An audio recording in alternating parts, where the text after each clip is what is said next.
बिस्मिल्लाहिर्रहमानिर्रहीम, अस्सलाम वालेकुम नादरीन। आप यूट्यूब चैनल देख रहे हैं। मैं इमरान खान हूँ। बिलावल भुट्टो जरदारी साहब और मरियम नवाज साहबा जब भी कभी DGISPR की प्रेस कॉन्फ्रेंस होती थी इमरान खान साहब के दौरे हुकूमत में, तो इनको बहुत तकलीफ होती थी और ये हमेशा कहते थे कि फ़ौज सियासी मामलात में मुदाखलत कर रही है। हमेशा मरियम नवाज साहबा ने ये कहा, नवाज शरीफ साहब ने ये कहा, शहबाज शरीफ साहब ने गिला किया। PMLN पूरी की पूरी जो जमात है या उनके दानिश्वर हैं या उनके सहाफ़ी हैं, उन सबका ये बयानिया था कि फ़ौज सियासी मामलात के अंदर मुदाखलत कर रही है। उस वक्त फ़ौज जब ये कहती थी कि हम कोई सियासी मामले में मुदाखलत नहीं कर रहे, जब फ़ौज कहती थी कि हमारा तो ताल्लुक ही कोई नहीं है सियासी मामलात से, तो फिर ये लोग कहते थे नहीं, ये झूठ है, ये झूठ है, फ़ौज सियासी मामलात के अंदर मुदाखलत कर रही है, रोज़ाना कर रही है, ये की है, वो की है, मिसालें पेश करते थे और बार बार ये कहते थे। अब किस्मत आप इनकी देखें कि जिस DGISPR के बयानिए को झूठ करार देते थे, जिस फौज के वजाहती बयान को झूठ करार देते थे या उनकी क्लैरिफिकेशन या उनका जो भी स्टेटमेंट आता था उसको झूठ करार देते थे, आज उसी को बुनियाद बनाकर वो पाकिस्तान तहरीक इंसाफ को टारगेट कर रहे हैं। यानी DGISPR भी हैं, वही फौज है, वही ओहदा है, वही बयानात हैं, लेकिन आज वही बिलावल भुट्टो जरदारी इसके ऊपर ट्वीट कर रहे हैं, वही मरियम नवाज साहबा इसके ऊपर ट्वीट कर रही हैं। यानी मरियम नवाज साहबा का ये कहना है कि जो कुछ भी आप मज्जन बेच रहे थे, DGISPR ने उसको उड़ा दिया है।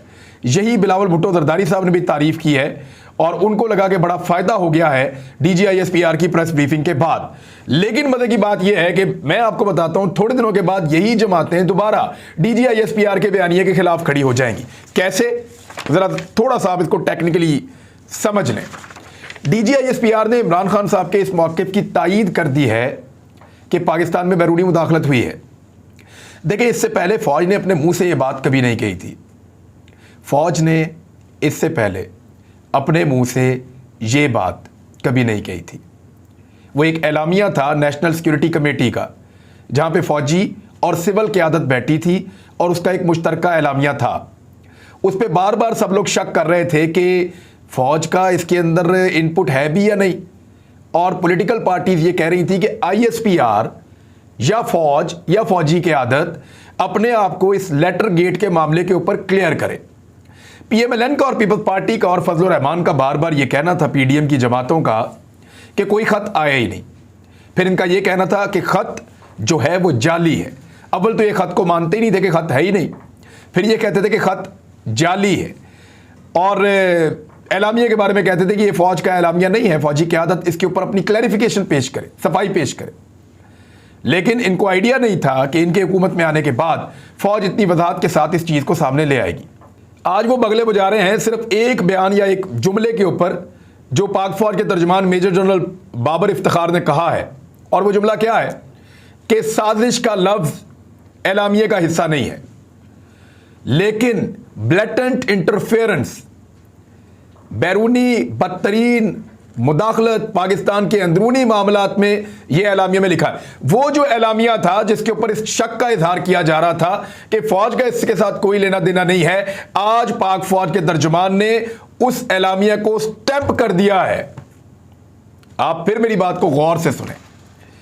पहले सब लोग ये कह रहे थे कोई लेटर नहीं है, फिर ये कह रहे थे कि जाली लेटर है, फिर ये कह रहे थे कि सफ़ीर को पकड़ो, बंद करो, उसने ये जाली लेटर लिखा है, फिर ये कह रहे हैं कि वजारत खारजा के अंदर इन्होंने 2 नंबरी करके ये लेटर तैयार किया और ला के एक इन्होंने बयानिया फेंक दिया मार्केट के अंदर।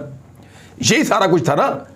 इमरान खान के लेटर के ऊपर कोई तस्दीक नहीं हो पा रही थी, ये पॉलिटिकल पार्टीज मानने को तैयार ही नहीं थी।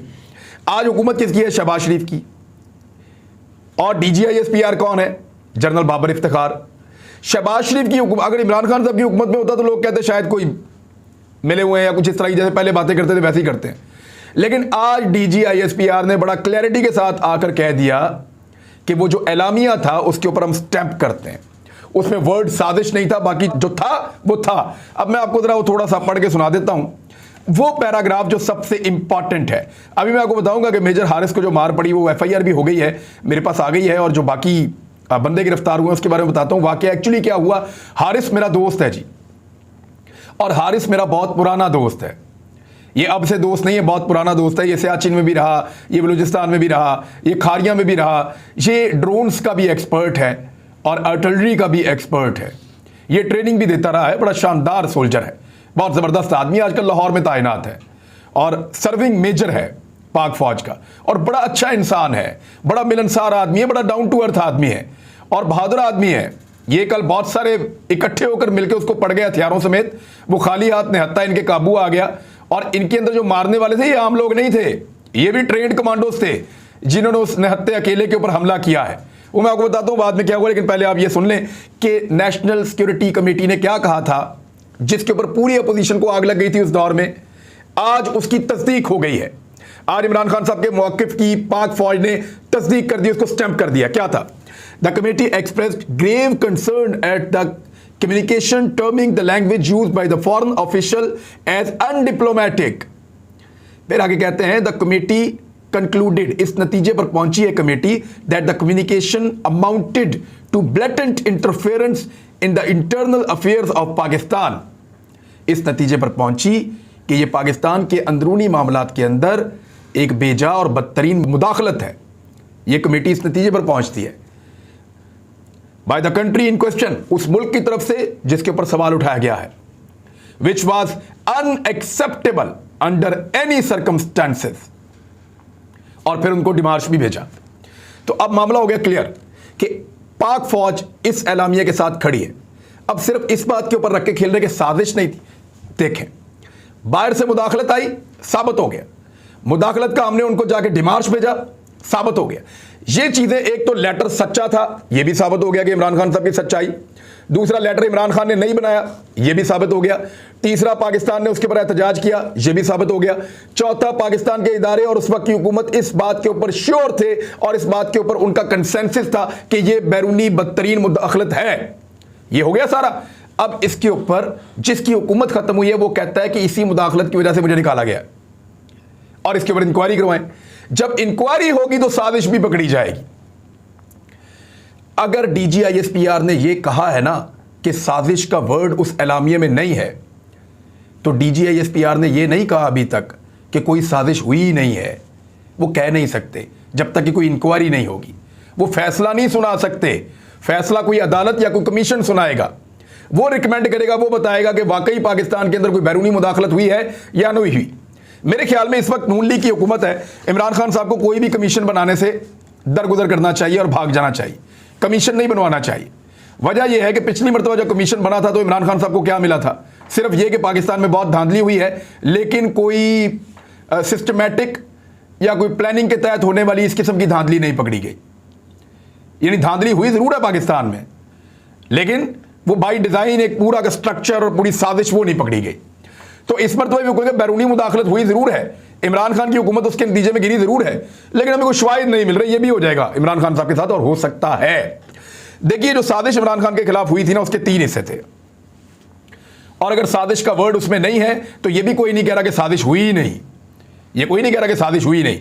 और जहां तक DGISPR ने कहा, बसत एहतराम मैं कुछ फैक्ट सामने रख देता हूं, इससे आप इत्तफाक कर सकते हैं, इख्तलाफ कर सकते हैं, लेकिन DGISPR ने कहा कि अमेरिका ने अड्डे मांगे ही नहीं। तो ये मेरे सामने अखबारात मौजूद हैं, इनमें डॉन अखबार है, इनमें एक अखबार जो है वो न्यूयॉर्क टाइम है, अमेरिका का अखबार है। उन्होंने 7 और 8 जून को ये खबर लगाई थी गुज़िश्ता साल कि CIA के चीफ ने आर्मी चीफ और DGISI से मुलाकातों में अड्डे मांगे हैं। ये खबर डॉन ने और न्यूयॉर्क टाइम ने लगाई थी उस वक्त। और इमरान खान साहब ने 19 जून को वाज़े तौर पे स्टेटमेंट दिया था कि एब्सोल्युटली नॉट। ज़रा ये समझ लें आप बात को। DGISPR का ये कहना है कि अमेरिका ने अड्डे नहीं मांगे। ये हमें आर्मी चीफ भी पहले कह चुके हैं कि नहीं मांगे, जबकि डॉन और न्यूयॉर्क अखबार ये कह रहा है, न्यूयॉर्क टाइम्स, कि अमेरिका ने अड्डे मांगे थे। इमरान खान ने 19 तारीख को इनकार कर दिया था। इसके अलावा अमेरिका को गुस्सा हो क्या सकता है?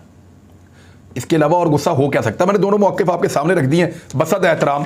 तो आपको जो इनमें दुरुस्त लगे आप उसको अडॉप्ट करें। अमेरिका वैसे मेरी इंफॉर्मेशन के मुताबिक या मेरी अंडरस्टैंडिंग के मुताबिक वो बिला वजह किसी के पीछे नहीं पड़ता। आप उसका काम करते जाएं, उसकी मर्ज़ी के मुताबिक चलते जाएं, तो वो फिर आपको कुछ भी नहीं कहता। और अगर आप उसका काम ना करें, उसकी मर्ज़ी के मुताबिक ना चलें, तो फिर वो आपको रहने नहीं देता। क्योंकि अमेरिका का ये मानना है या तो आप हमारे दोस्त हैं या दुश्मन हैं, बीच का कोई रास्ता नहीं है। तो DGISPR की प्रेस कॉन्फ्रेंस ने अल्टीमेटली आज के दिन के लिए थोड़ा सा PMLN को लगेगा कि उन्होंने कहा कि साजिश का लफ्ज़ नहीं है, लेकिन उनको फंसा दिया है। लेटर के ऊपर स्टैंप कर दिया है, वो जो एलामिया था उसके ऊपर स्टैंप कर दिया है। अब वो एलामिया जो है वो जान नहीं छोड़ेगा। उसके अंदर ब्लैटेंट इंटरफेरेंस का नाम लिखा हुआ है, वर्ड इस्तेमाल किया हुआ है।